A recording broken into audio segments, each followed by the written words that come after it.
Welcome to Psychic Holistic Spotlight. I'm your host tonight, Bill Hannon. I have with me Josie Way and Kathy Medeiros. And tonight we're interviewing Stephen Kaufmann. Stephen and I have known each other for quite a while, diving in and out of different pools of thought. And it's very interesting to connect with Stephen again on a topic that's so relevant, and yet so many people are unaware of awareness. So Stephen, good evening. Hi Bill, how you doing? Good to see you, absolutely, absolutely. So could you give us what brought you to the point where you felt awareness was relevant? Well, it started off by being at a used bookstore and looking for a $4 book, because I had $4 left to spend. Oh, okay. And I spotted this book. As a matter of fact, this is the book. I spotted this book on the bottom shelf, and I opened it up, and it was $4. Yeah, I can see So why. I bought the book. Yeah. What's the name of it? It's the name of the book is Awareness, and it's the perils and opportunities of reality. It's written by Anthony DeMello. Right, okay. Anthony DeMello was a Jesuit priest at one time, Yep. and he toured the world talking to people about awareness. Sure. And when I got the book, I put it aside, and I didn't even read it for quite a while. And when I did pick it up to read it, I couldn't put the book down. Right. It was a real eye-opener for me, and it really rang true. And every now and then you'll read a book that just really rings true. Right. Well, since you introduced me to the book, I actually met somebody today who, when I mentioned the name of the book, Awareness, she recognized it right away. Awesome. Yeah. And she said, that book is just so full of information, it took me forever to read it. Yeah. I said, you're kidding me. I mean, Stephen picked it up, and 3 hours later, he's read the whole book. Oh. And now you're saying, so she said, yeah, but my eyes were just kept being opened, and I had to put it down and think about it.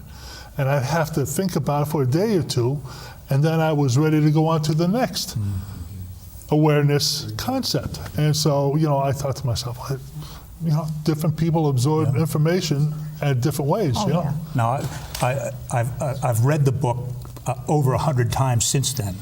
Wow. So the book got my attention, and then when I reread it, it was like rereading the book. Mm-hmm. So I was growing along with the book in a funny way. As my awareness increased, I was able to tune in to more ideas of awareness. Sure. So it's been it's been evolving with me. Right. It's like a book that I can reread, and it's not like I'm expecting to read the same thing every time. Right. Now, what is awareness? Well, awareness is basically being able to see what's in front of us without bringing yesterday or tomorrow into it. Okay. Being in the moment and being aware of everything around you, the smells, the touch, the taste, the feel. Mm-hmm. And sad to say, a lot of us don't have much awareness. We're driving around in the world with blinders on our sides, and all we're seeing is what's in front of us. All we see is the destination, what we have to be, who we have to see. We're not enjoying the journey Right. at all. We're just so interested in getting where we're going that we're missing the ride. Mm-hmm. And that awareness, once I understood that I didn't have much awareness, I wanted more awareness. Right. And I want more and more and more. I want to be totally aware. That's what I feel is we're evolving into. Mm-hmm. It's quite a challenge because from my perspective, it's not just this physical world that we need to be aware of, but the whole spiritual world that surrounds us as well. And trying to stay in touch with all of it can be mind-boggling. Mm. And another thing that's kind of a drawback to some people is once the cat's out of the bag, and you're aware of something. Oh, yeah, You yeah. can't yeah. put the cat back in the Right, bag. right, right, No. right, right. Now we have to hold ourselves accountable because we know the truth. Right. So awareness to me is the truth, because by being aware, you'll be able to know the truth when it's present. You'll feel it in the heart. You'll feel like you know the truth. There's no way to avoid not knowing the truth. It rings like a bell, the truth. So that's what I kind of correspond awareness with, is the truth. Now, what shifts have you seen though since you read that book the first time, or even since In my then? practice, I've seen huge shifts. Okay. By being more aware of what's going on in the clinic, I'm able to tune in better to the client and actually be able to give them what they really came for. You know, like through, they may have an emotion surfacing when you ask them a question. Right. And you could see the anger in them. Right. If you didn't have awareness, you wouldn't notice it. Right. And you would keep on talking or whatever. Yeah, you wouldn't be able to use that. That's right, right, right, exactly. So just in my business, I've seen huge shifts, but I've also been able to enjoy myself a little more. Like when I go for a walk. A little side story about awareness, and I mentioned this to Bill. My teacher, John Valtheim, used to take his dog for a walk every day. And he came home from a walk this one day, and his wife Esther says, "Did you enjoy your walk, John?" And he says, "Yeah, same old walk." She says, "Well, did you see anything different on your walk?" And he says, "No, same old walk." "Why are you asking me so much about my walk?" She says, "Well, I was just wondering if you noticed that the next door neighbor's house burnt down." Oh my. And he was unaware of it. Unaware of it. Next Walked door right down the street just like he did yesterday. And that's what happens to most of us. We get caught up in yesterday or tomorrow, and we're missing right now. And right now is where the awareness is. Yeah. Well, connecting with it and listening or seeing and absorbing it is all part of the awareness. Being open to it. Yeah. You know, whether it's connecting with another person Right. or connecting with a leaf and a butterfly. Through awareness, I wanted to mention, you know, that the perils of awareness is like I mentioned when the cat's out of the bag. Well, even, yeah, right, that's part of the, Whenever I discover a belief system that's controlling me, I realize that I have to do something about that. I can't blame that on anyone. You know, the jig's up. I have to do this myself. Right. So through awareness, we're going to be forced to make changes that we become aware of. We can't fix something until we're aware that there's a problem. Right. So through awareness, we see the problem, and then we go after fixing it. Well, awareness is supposedly half the way to the solution. Well, It's the first big step. you have to have awareness in order to spot the problem. That you even have a problem. And then the second part is you have to accept it. and realize you have no control, There's no control. right? The only control that I know that I have is over my own well-being. That's the only control I have. I have no and if I did have control, it wouldn't be the way it is. So I mean, if I ever question myself about having control, I always ask myself, well, if you had control, would things be different? And they would be different. Right. I would create the best. Right. You know, I wouldn't suffer. Right, You know. right. So. Now, you mentioned something about belief systems before. How does that get in the way of being aware?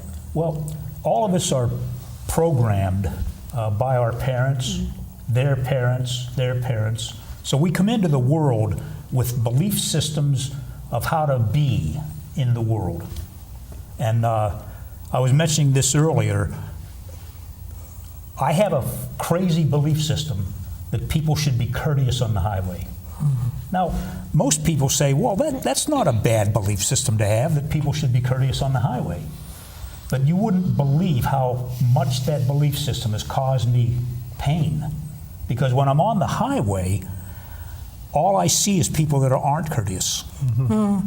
Because I have a belief system that people should be a certain way. All I'm seeing is the opposite of that. And it's funny, the other day, I actually saw a person being courteous on the highway.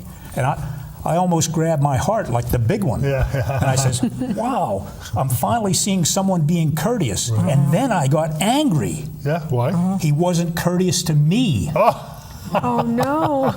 So my belief system isn't people should be courteous, it's Yeah. people should be courteous to me. Right. So through awareness, I Right. discovered that. And that's an eye-opener. Whenever I have an expectation of everyone being courteous to me, I'm going to be greatly disappointed. Because every time I And have... you are disappointed quite often when that doesn't happen. Exactly. I mean, I go through the drive and I'm just waiting for someone to make a mistake so I can point my finger at them and say, yeah, you're not courteous, you're not courteous. Yeah. And how many people I'm cutting off in the process, I don't know. Right. Right. There's only so much awareness you can have when you're traveling in your, your vehicle, automobile. Right. But it's funny, the things that we should be... I try to be aware of anything that's trying to get my attention. So even on a walk in the woods, Yeah. something will get my attention, and Sure. I'll immediately turn my heart to it Yeah. and give it my full attention. Yeah. If I can. If I'm in a car, that would be difficult, but Sure. I try to give it my attention to try to see what universe So is trying to... you're open to you're a little more open to what the universe may be wanting to share with you. Yeah. That's a Exactly, That's a exactly. very native Yeah. way of Well, greeting the world. It's basically, I've been convinced, and I finally came to believe that the world is my mirror. It is. And my insides are always being reflected outside, and my outside is always being reflected inside. So the world is trying to show me something. So Yeah, our own reality. Of I need things. to just tune in and be present enough Yeah. Right. to get the message. Give it my attention. That's what awareness is giving something your attention, your full attention.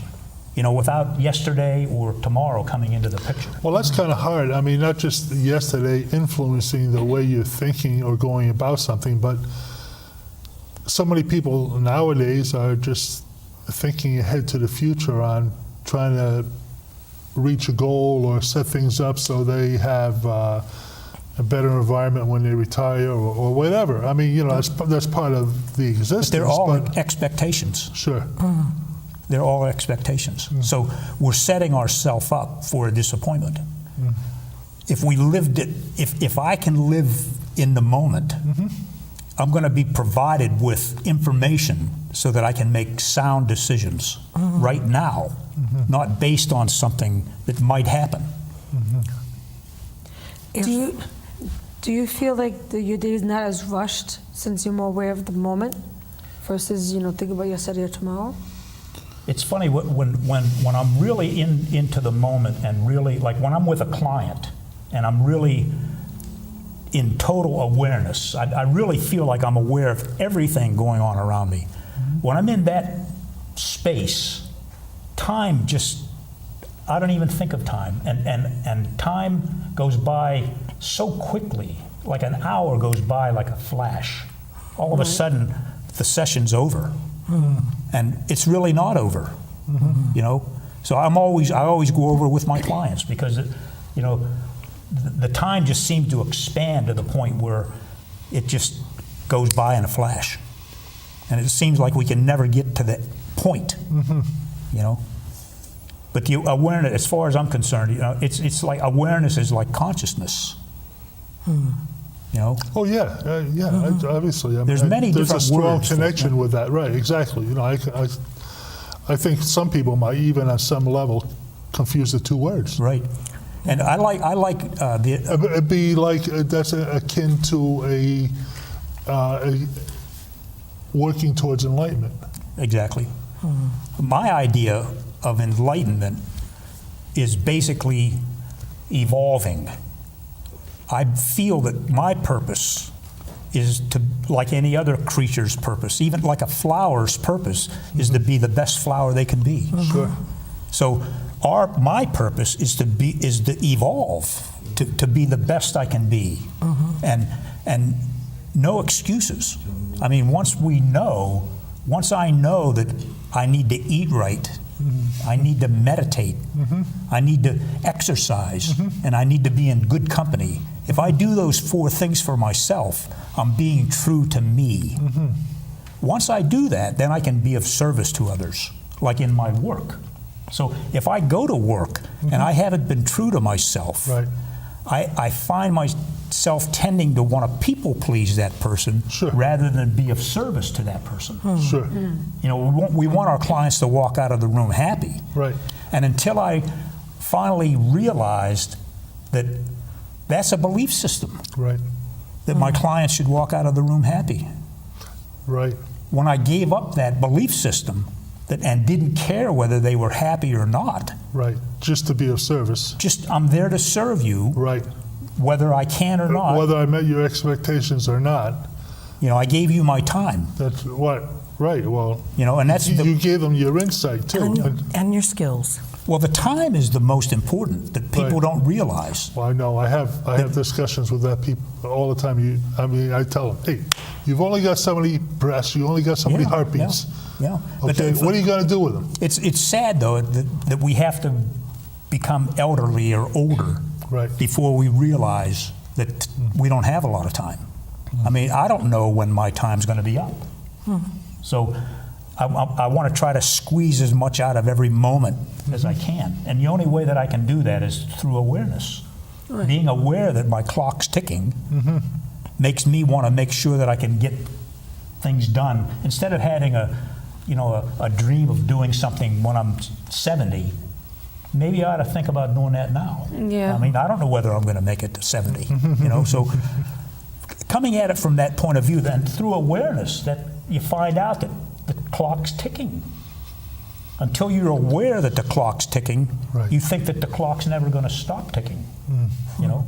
Right. So awareness is just so important to me. Right. As a matter of fact, every client that I see, I give them a copy of the book Awareness, and I ask them to read the book before they come to the next session.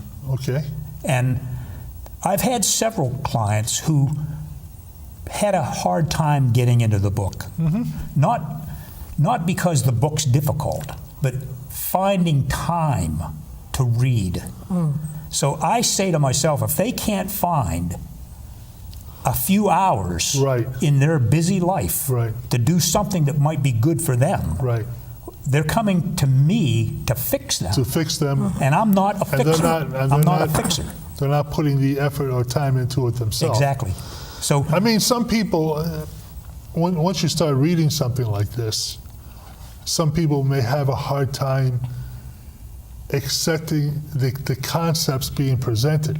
exactly. That may be a stumbling block for them. But what you're saying, though, is absolutely true. It's really good with the way that Anthony DeMello writes this book. He's talking to an audience. You mentioned that. And his book, he never wrote a book. These are all from tapes that he had made. And after he died, mysteriously, Yeah. because I think he was giving away the goods, Yeah. but he died mysteriously, and his message was so important to people that one of his friends put it into a book so that people could read it. But he still has YouTube. I know. I was actually listening to some of the. One of them is like 8 hours long. Yeah. I mean, I know that is basically sections pieced together, but there's a few YouTube presentations that have video after video after video that Yeah. Yep. with just different Yeah. concepts, different thoughts that he's putting out there. So One of the things I noticed with Anthony DeMello is he holds us accountable. And most people don't want to be held accountable. No. But he can do it in a way right, that it doesn't feel like he's holding you accountable. right. Well, that was very interesting. Some of the ways that listening to the conversation today, You know, some of the people coming up with questions, Exactly. and he would turn around and he would question them. Exactly. And what do you really want out of this question? Right. You know. Right. So you say, and it's just so interesting. Now, talking about questions, before we get into my next thought here, I'd just like to thank our audience for tuning in and enjoying Yes. the show with us, and hopefully getting something out of this. I believe you jotted down a couple questions. Is there anything that you wanted to address before we move on to our other train of thoughts? Well, the one thing that I wanted to just really reinforce is awareness is a requirement if we want to do anything in our life. If we want to accomplish anything in our life, we have to have awareness of what it is we want to accomplish. Right. Then we have to accept that. So acceptance is You mentioned huge. that was. Most people will not accept something unless they like it. So if I don't like something, I don't accept it. And I've heard people say unacceptable. Whenever I hear that word, this is unacceptable, it hurts my heart. Because I know that if I'm in non-acceptance, I'm stopped in my tracks. I can't move forward. I'm in non-acceptance. So awareness has shown me that acceptance, through awareness, I've realized that I have to accept what is, even if I don't like it. Yeah. Because in order to move past and move on, Right. you have to accept what is. Right. And then once accepted, you have a resolution. Right. It can be resolved. Right. And sometimes the action is no action. Right. All right. Well, I have a question then, without really getting into the business aspect of your practice. I mean, if people want to find out more about you, how would they go about? Because it sounds to me like you have a pretty warm awareness approach that if somebody's willing to be open-minded and hopefully move forward with their personal healing, that they may want to get in touch with you. I can be. Should I mention it right now? How to get a hold of me? Yeah, just I'm at S. Kaufmann 5@cox.net. Okay. That's my email. That's good. I take clients by appointment. Yeah, okay. And I'm pretty selective Yeah, okay. on my clients. That's good. I only see a few clients. Yeah. And if a client isn't doing their part, I just fire them. Because my time is too valuable. That's right. To be wasting it on someone who wants me to fix them. Right. I don't fix anyone. They want a yes man. I'm not a healer. Yeah. I'm a practitioner. Yeah, right. And I love holding people accountable. Yeah, that's good. But you're still busy though, even though you refuse some clients. Well, I'm busy enough. I keep my clientele to the point where I still have all the freedom that I want. Right. And I book my clients when it's good for me. And it works out well. I have a few clients who have been with me for many, many years, and they wouldn't miss an appointment, because we just have such a good time during the session, discovering through awareness things that are making us tick. Yeah, right. That's right. Or things that are keeping us from ticking the way we want to tick. A belief system is holding us back from experiencing life, and only through awareness can we focus and put the spotlight on what's going on. Right. And then once you see the truth, then it's up to us to accept that truth. When we're in non-acceptance, it's difficult. We say, no, that didn't happen. A person gets into a car accident, they go, no, this didn't happen. They're in the hospital, no, this didn't happen. And they're injured, and no, I don't have broken bones. Yeah, right. They just don't want to accept the fact that they had an accident. They're not going to own it. They don't want to own it. Until we own it, we really can't go any further. We're stuck in that moment. So, go ahead. Do you find with awareness that you frequently, being in the moment with the person, get insights and inspirations as to how to help them, Yes, the client, or help them help themselves. all of our clients tell us what they want. They have an expectation of us. You know, they come in with a malady of some kind. And we can address that malady because that's what they're paying us for, is to address that malady. But along with the awareness of what might be causing that modality, they don't know why they are the way they are. And once they discover through awareness, they can own it to the point where they're not going to blame someone for it. They're going to own it. This is like a person might say, I'm depressed. Anthony even mentions this. He says, you're not depressed, you have depression in you. But Meaning what? At this moment, I have depression in me, but the majority of the time, I'm not depressed. So sad or not happy. Right. And until we can say, I have depression in me, until I can admit that I have depression in me, I'm not going to take the necessary action to get well. Yeah. You know, through exercise, good eating, being around good people, that will get you out of a depression. Sure. You don't need a drug. Music, nature, light. Everything, all that. So by knowing and admitting and accepting that we have a malady, that's almost 90% of the battle. Once we understand it, we find out why we have it, we can accept that and then move on. Yep. It's owning it in a very healthy way. Yes. And sometimes, like I mentioned earlier, sometimes the cat gets let out of the bag when I'm working with a client. Yeah. I'll discover a belief system that's holding them back. And I'll mention the belief system, and the first response is, no, I don't believe that way. Because we have a hard time when we're being held accountable. There's no one in the room to blame it on. You know, like when I look in the mirror, it's showing a true reflection. Yeah. You know, I'm seeing the pimples and everything. Yeah. Right. So, you know, the world is doing the same. The world is showing us the truth. So the truth has to be accepted.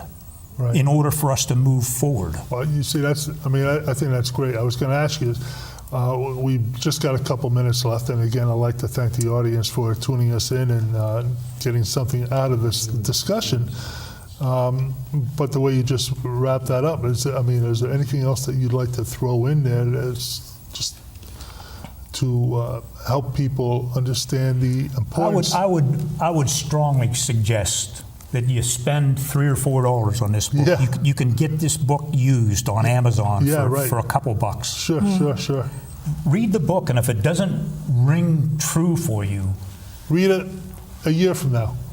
If it doesn't interest you, read it because I find that when you start reading something and it holds no interest to you, you still have those thoughts in your head. And as you're going through your life, the seeds have been planted. The seeds have been planted. And then all of a sudden now, now it makes a little more sense. I would kind of have a hope that the people reading awareness could be affected the way I was affected by the book. I was hope that would happen. Right. Because it grabbed me so strongly. Well, that's what I'm saying. Since you mentioned it to me today, and I spoke with somebody else today, and you both have just opened up as to how important the book was to you, to open up your heart and to become more aware of everything around you. It's helped you to be more empathetic.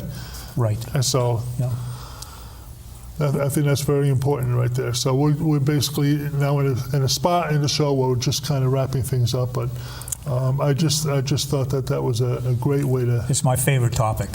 Awareness. I can talk on it day in and day out. It's just done so much for me. It's made my life such a more fuller. Because I'm able to tune in and be aware. Of everything outside of that. Right. No, that's good. Do you have any tips or advice for anybody? Read the book. I was going to say, spend a minute in nature